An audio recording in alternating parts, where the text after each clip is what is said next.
Muito bem. Só recapitular.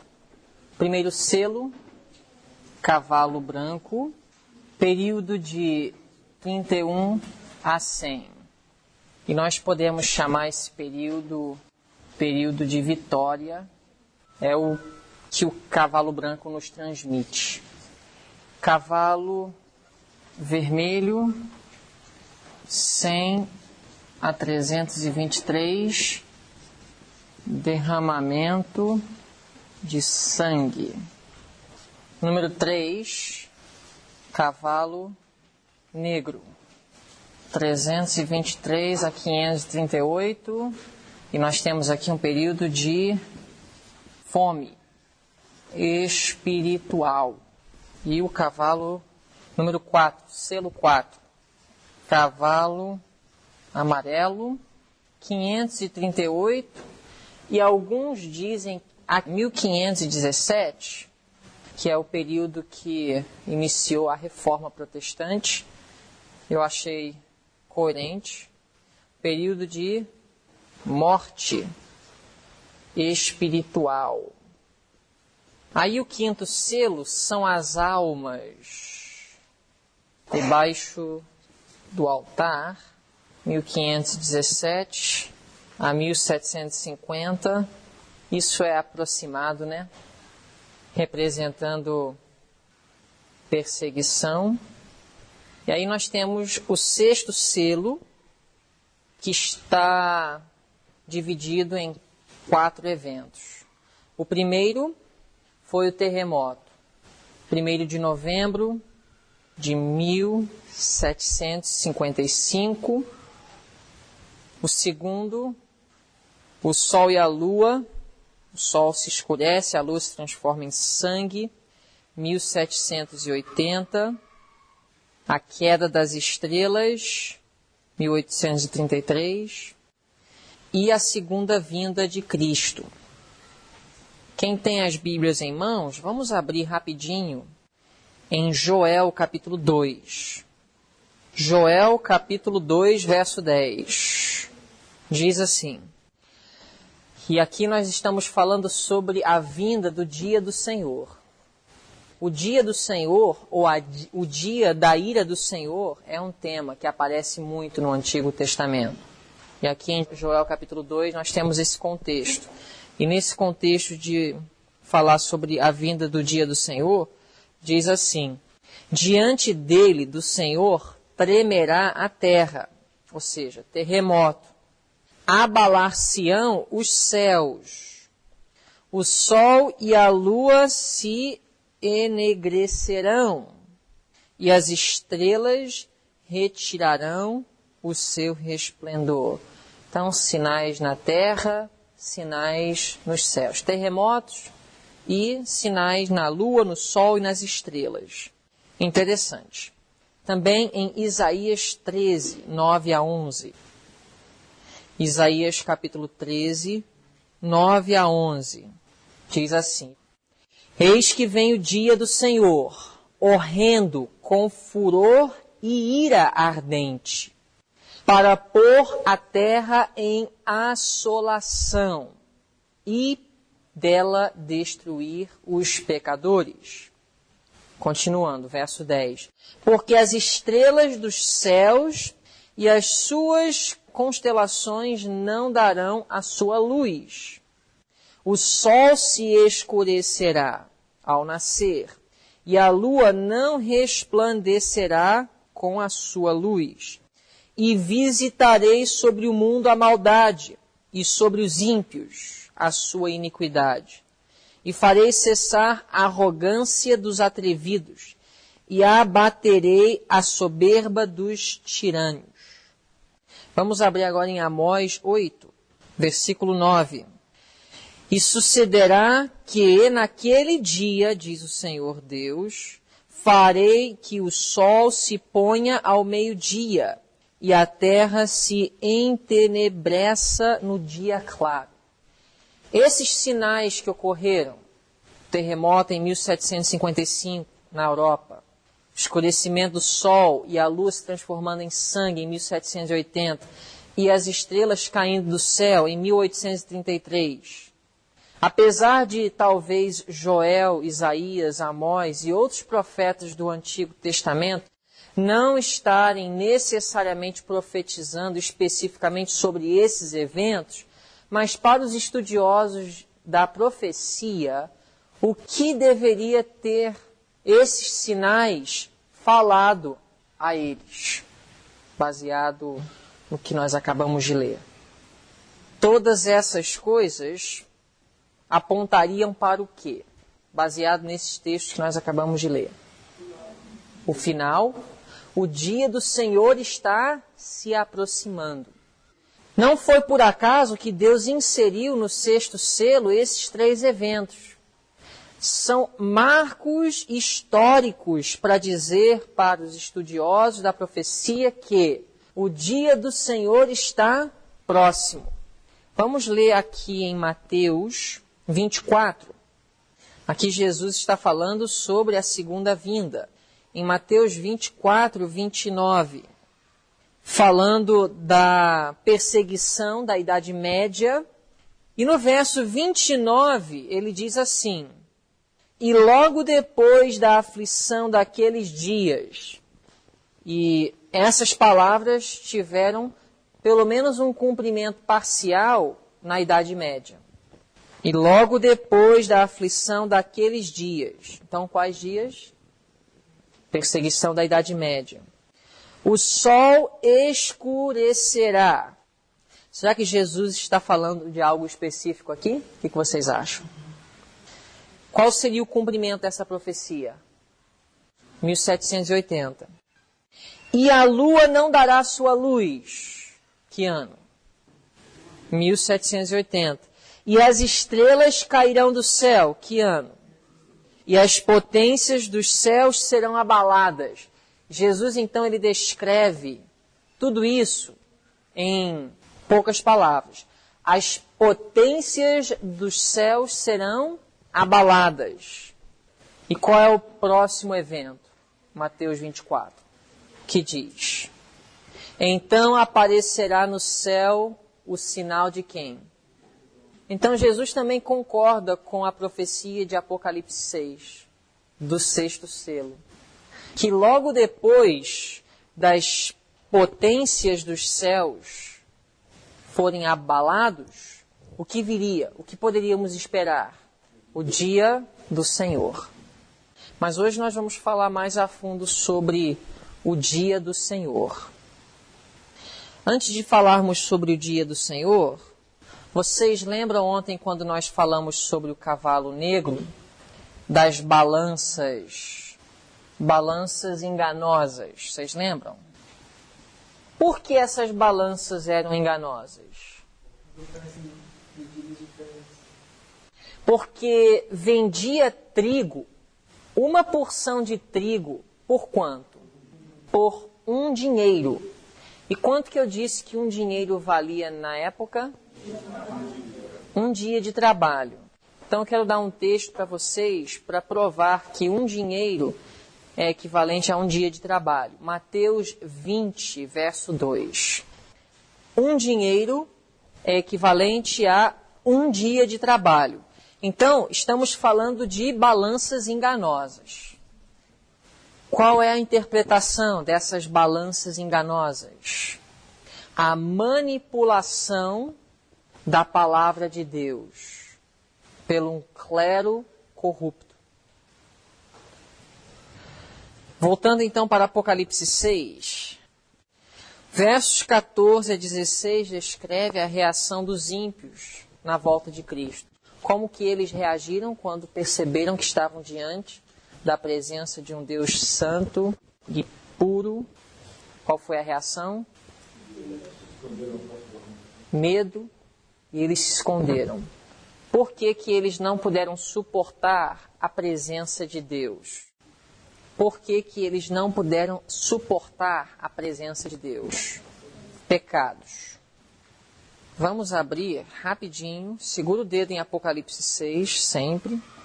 Vamos para o livro de Esdras. Esdras, capítulo 9, verso 15. A pergunta é: por que os ímpios não puderam suportar a presença de Deus?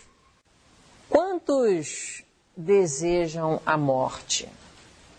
Assim, você já encontrou alguém que quer morrer?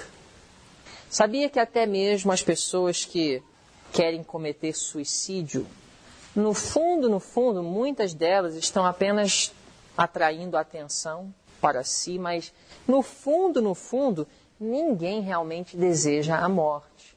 Até os que tentam ou cometem suicídio estão confusos, estão tentando reclamar amor de outros, ou estão tentando fugir de uma situação desesperadora, mas ninguém deseja a morte.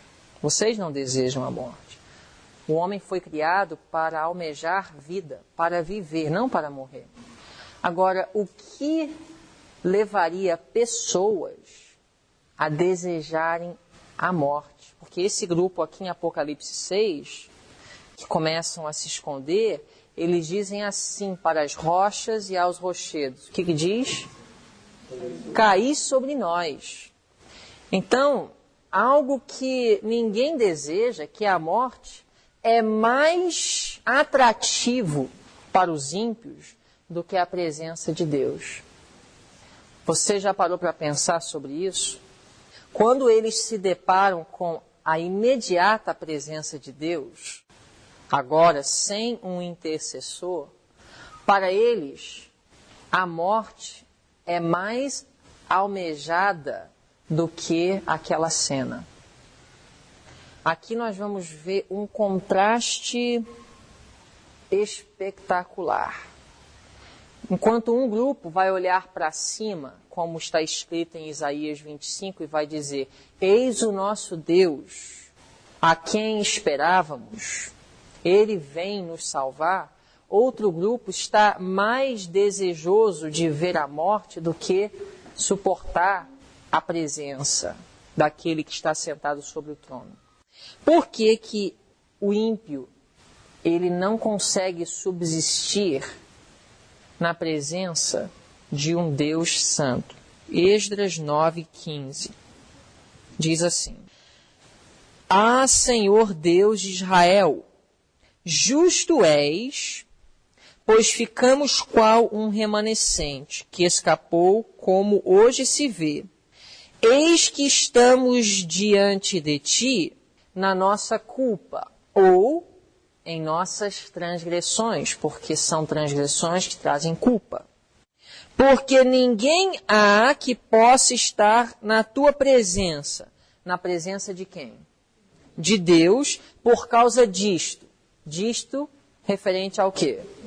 Culpa ou transgressão. Ninguém pode suportar a presença de Deus com o que na vida? Pecado, transgressão, culpa. É impossível. Inclusive, vamos ler em Romanos 1. Estamos analisando a questão do medo dos ímpios diante da presença de Deus na segunda vinda. Romanos 1, outro texto que concorda com o que Esdras havia falado. Verso 18. Diz assim: porque do céu se manifesta a ira de Deus. Lembra o que disse lá em Apocalipse 6,17? Porque é vindo o grande dia de quê? Da sua ira. E quem poderá o quê? Subsistir. Por que essa pergunta é feita? Porque do céu, verso 18, Romanos 1, se manifesta a ira de Deus sobre o quê? Toda iniquidade ou impiedade, injustiça dos homens que detêm a verdade e injustiça. Por favor, baseado nesses textos, quem poderá subsistir à ira de Deus? Quem estiver sem pecado na vida. Veja bem, É impossível o homem estar na imediata presença de Deus com pecado. É impossível. Por quê? A ira de Deus se manifesta do céu contra o quê? Toda iniquidade. Então, quando a pergunta vem, Apocalipse 6:17, quem poderá subsistir o grande dia da ira de Deus? Qual seria a resposta? Um povo que não tem o quê? Culpa ou pecado diante do trono de Deus. Vamos ver outros textos. Hebreus capítulo 12. Veja o que diz aqui em Hebreus 12, 29.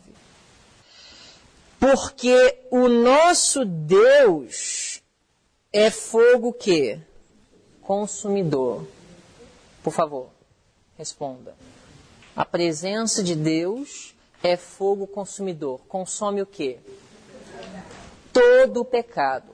Quem poderá subsistir, então, esse fogo consumidor? Quem estiver o quê? Sem pecado. O que diz também em Hebreus capítulo, eu creio que é 12, 14? Hebreus 12, 14. Segui a paz com todos e a santidade, ou santificação, sem a qual ninguém verá quem?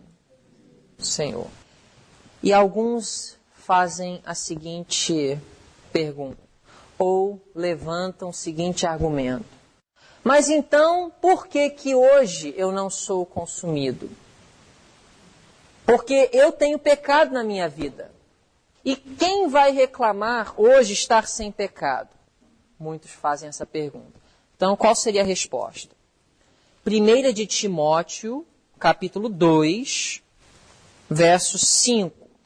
O grande dia da ira do Senhor. Quem poderá suportar? Quem poderá subsistir? Por que hoje eu posso estar pecando e não ser consumido? 1 de Timóteo 2,5. Porque há um só Deus e um só mediador entre Deus e os homens, Jesus Cristo, o justo. Por que hoje eu não sou consumido? Porque existe um mediador. Mas então por que em Apocalipse 6, 17, a pergunta é feita, é vinda o grande dia de sua ira e quem poderá subsistir? Porque durante este período não há mais quê? Não há mais intercessor. Então, para aqueles que querem questionar, quem reclama hoje estar sem pecado? E por que, então, eu não sou consumido? Lamentações, capítulo 3. A Bíblia fala assim, Lamentações 3, 22. As misericórdias do Senhor são a causa de nós não sermos o quê? Consumidos. A presença imediata de Deus é um fogo que? Consumidor. Consome o quê? Pecado. E eu posso hoje estar pecando e não ser consumido somente porque, então, as misericórdias do Senhor que se revelam com qual frequência? Verso 23, novas são cada manhã. Por que novas são cada manhã? Porque cada manhã nós ainda temos o que lá no céu? Um mediador entre Deus e o homem, Jesus Cristo. Então a próxima pergunta seria, até quando ele vai interceder? Até a volta de Cristo? Eu queria que vocês não deixassem de entender o que nós estamos falando agora, porque se você entender esse pequeno ponto, você vai entender o porquê dizer que pecar até a volta de Cristo e ainda ser salvo mina totalmente o pilar de nossa fé. A mensagem de Jesus no lugar santíssimo do santuário celestial fazendo expiação pelos nossos pecados, e que um dia ele terminará essa obra expiatória antes de sua vinda, faz parte do alicerce, do pilar, do fundamento de nossa fé. E dizer que os salvos estarão pecando até a volta de Cristo desestrutura toda a nossa base de crença como adventista do sétimo dia. E não é só porque esse é o nosso credo, essa é a nossa crença como adventista do sétimo dia. Se você estudar Apocalipse bem cuidadosamente, esse é um ensinamento bíblico. Apocalipse 6,17, porque é vindo o grande dia de sua ira e quem haverá de subsistir. A Bíblia, ela ensina de forma bem clara, não há quem possa subsistir o dia da ira de Deus com pecado na vida. O pecado é o que faz com que a pessoa corra da presença de Deus. Nós vemos isso em Gênesis capítulo 3. Primeira vez que o homem se esconde de Deus. Agora vamos para o livro de Sofonias, falando sobre o dia da ira de Deus. Sofonias 1, 14 e 15. Qual é o tema do livro de Sofonias? O dia do Senhor, ou o dia da ira do Senhor. E diz assim, no verso 14: o grande dia do Senhor está perto, sim, está perto, e se apressa muito. Só um detalhe aqui. O dia da ira do Senhor, para Sofonias, era a destruição de Jerusalém por parte de Nabucodonosor. Ou seja, nós temos uma interpretação literal, local, mas também existe uma ampliação das profecias de Sofonias, assim como também de todos os profetas do Antigo Testamento, que traz luz aos eventos finais. Inclusive, Ellen White fala que esses profetas escreveram mais para os nossos dias do que para os dias deles mesmos. Mas nós não podemos deixar de reconhecer que eles escreveram também para os seus dias. E quando Sofonias escreveu sobre o dia do Senhor, ele estava falando sobre o quê? A destruição de Jerusalém. O papel de Sofonias, como profeta para os seus dias, era de alertar o povo judeu sobre os juízos vindouros que viriam em sua geração por causa da rebelião e apostasia que existia nos dias de Jeremias, Ezequiel, Daniel, em Judá. Então ele fala, o grande dia do Senhor está perto. Em que ano Sofonias profetizou, mais ou menos? 640. O grande dia do Senhor está perto, sim, está perto e se apressa muito. Em que ano veio essa destruição? 586. A destruição de Jerusalém. Primeira invasão, 605. Segunda invasão, 597. E a destruição, 586. Aquele dia será um dia de indignação, dia de tribulação e de angústia, dia de alvoroço e de assolação, dia de trevas e de escuridão, dia de nuvens e de densas trevas. Então, todos estão entendendo, né? Sofonias estava falando de um evento que ocorreria em sua geração. Mas nós temos aqui um vislumbre do dia do Senhor, grande dia do Senhor, do qual João profetizou. Capítulo 2, verso 1. Sofonias 2, 1 a 3. Congregai-vos, sim, congregai-vos, ó nação não desejável, antes que o decreto produza o seu efeito, e o dia passe como a pragana, antes que venha sobre vós o furor da ira do Senhor, antes que venha sobre vós o dia da ira do Senhor. Então todos estão vendo, né? Sofonias está falando do dia do Senhor. Aí no verso 3 ele fala o que nós podemos fazer para nos preparar para o dia do Senhor. É lógico que esse conselho era para os judeus em sua geração, mas aplica-se a nós porque nós também estamos prestes a nos deparar com o grande dia do Senhor. Buscai ao Senhor. Isaías, ele fala assim, buscai ao Senhor enquanto se pode achar. Isaías 55, 6. E Jeremias fala assim, buscai ao Senhor de todo o coração. Jeremias 29, 13, se eu não me engano. Buscai ao Senhor, vós todos os mansos da terra, que tendes posto por obra o seu juízo. Buscai a justiça, buscai a mansidão. Pode ser que sejas escondidos no dia da ira do Senhor. Quem foi escondido no dia da ira do Senhor em 586? Aqueles que estavam chorando e gemendo. Lembra Ezequiel 9? Vocês lembram disso? Vocês lembram que em Ezequiel 9 houve uma visão que Ezequiel viu quem seria selado no dia em que Nabucodonosor destruiria Jerusalém com fogo?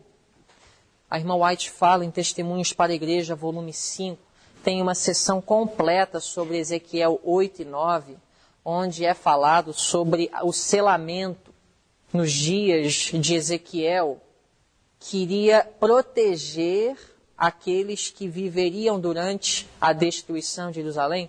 Aí ela faz um paralelo com isso em Apocalipse capítulo 7, o selamento dos 144 mil.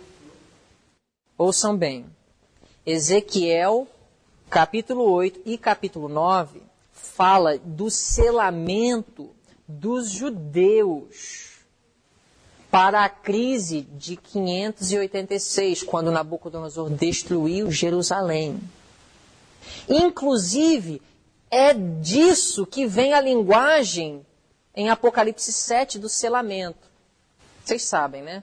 Tudo em Apocalipse, quando você vê uma linguagem simbólica, vem do Antigo Testamento. Nada assim veio de novo. Por exemplo, quando fala que os céus se enrolaram como pergaminho, isso vem do livro de Isaías. Então, o selamento em Apocalipse vem de Ezequiel 9. Ok? E quando Sofonias fala aqui, pode ser que sejais escondidos no dia da ira do Senhor, está falando do selamento, o qual foi profetizado por Ezequiel, Ezequiel 8 e 9. Então, Sofonias está dizendo, vocês precisam estar escondidos. Então, qual seria a aplicação disso para os nossos dias? Escondidos significa selados. E aí depois, quando estudarmos Apocalipse 14, nós vamos ver o que é ser selado. Não é quem guarda o sábado vai ser selado, não. É quem tem o caráter de Cristo perfeitamente reproduzido em suas vidas. Ou seja, estar escondido no dia da ira do Senhor é estar refletindo o caráter de Cristo. Tem um paralelo também com o dilúvio. Quem estava escondido no dilúvio? Quem entrou dentro da arca. A arca também é um símbolo do selamento. Mas não vamos tocar nesse aspecto no momento. Vamos para o capítulo 3 de Sofonias, verso 11 a 13. Sofonias 3, 11 a 13. Naquele dia, que dia é este? Não te envergonharás de nenhuma das tuas obras. Quem não vai se envergonhar naquele dia? Os que estão escondidos.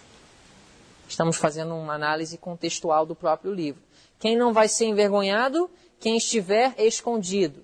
Então, quem foi envergonhado lá na cena de Apocalipse 6, quando Jesus está voltando? Quem não estava escondido, certo? Então, quem estiver escondido não vai se envergonhar.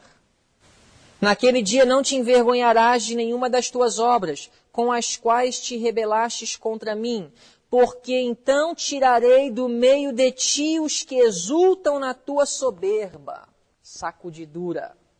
E tu nunca mais te ensoberbecerás no meu santo monte. Mas deixarei no meio de ti um povo humilde. Que povo humilde é este? Os escondidos.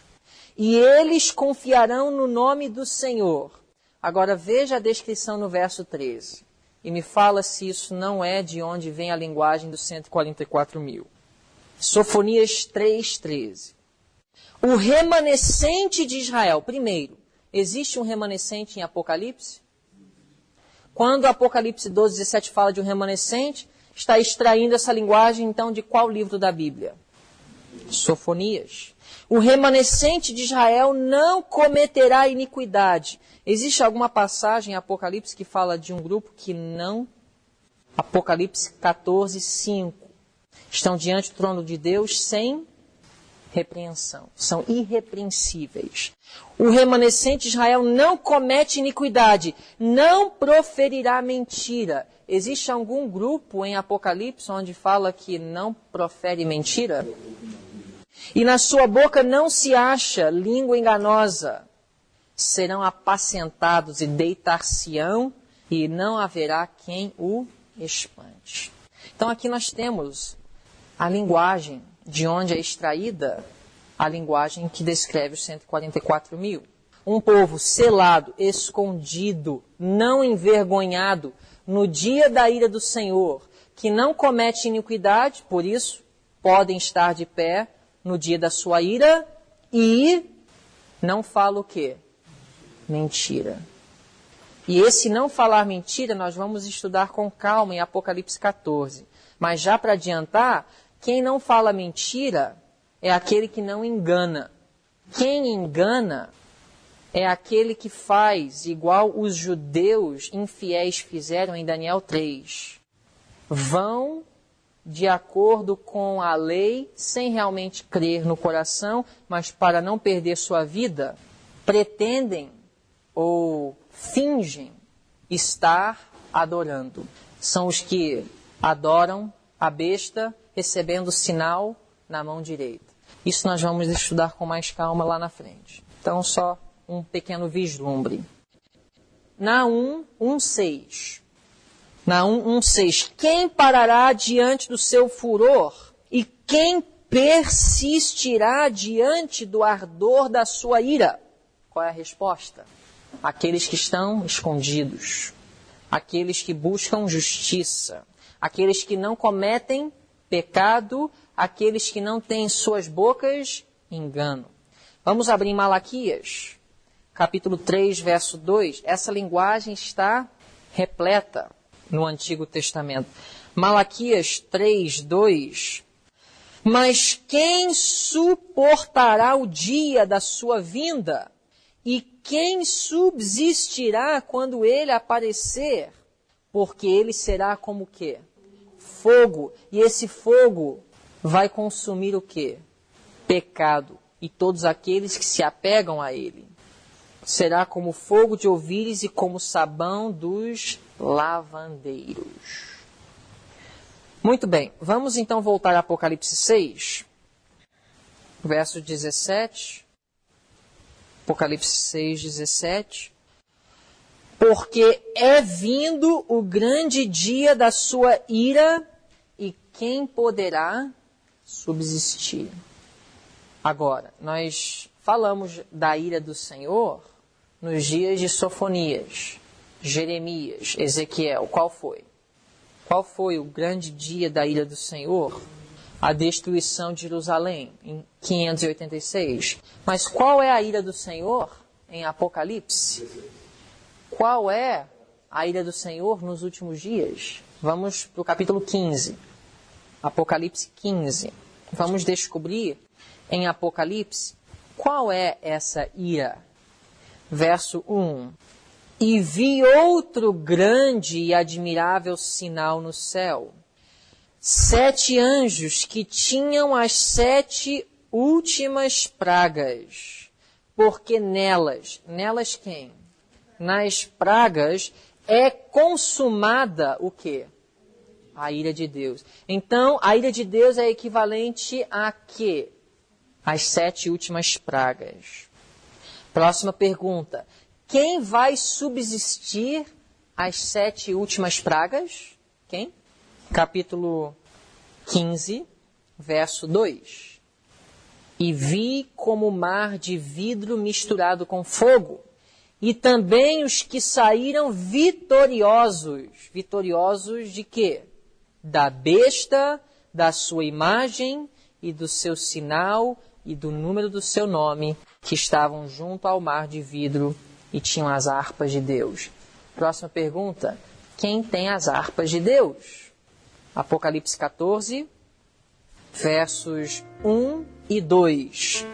E olhei, e eis que estava o Cordeiro sobre o monte, e com ele, quantos? 144.000, que em suas testas tinham escrito o nome de seu Pai. E ouvi uma voz do céu, como a voz de muitas águas, e como a voz de um grande trovão, e ouvi uma voz de quê? Arpistas que tocavam com as suas harpas. Quem tem as harpas? 144.000. E estes que têm as harpas saíram vitoriosos de quê? Da besta, de seu número, de sua imagem. E estes que obtêm a vitória sobre a besta e sua imagem, vão escapar o quê? As 7 últimas pragas. E nelas estão consumadas o quê? A ira de Deus. Então quem vai subsistir à ira de Deus? Os 144.000. Voltando então para Apocalipse 6,17, nós temos a pergunta: porque é vindo o grande dia da sua ira, e quem poderá subsistir? Então, logicamente, a resposta deveria ser quem? 144.000. E então, não deveria ser surpresa para ninguém que capítulo 7, versos 1 a 8, fala sobre os 144.000. O IEST está comprometido em fornecer mensagens relevantes como essas gratuitamente, a fim de cooperar com Deus no avanço de seu reino. Para ouvir mais sermões e palestras como essa, acesse nosso site www.iestrj.org.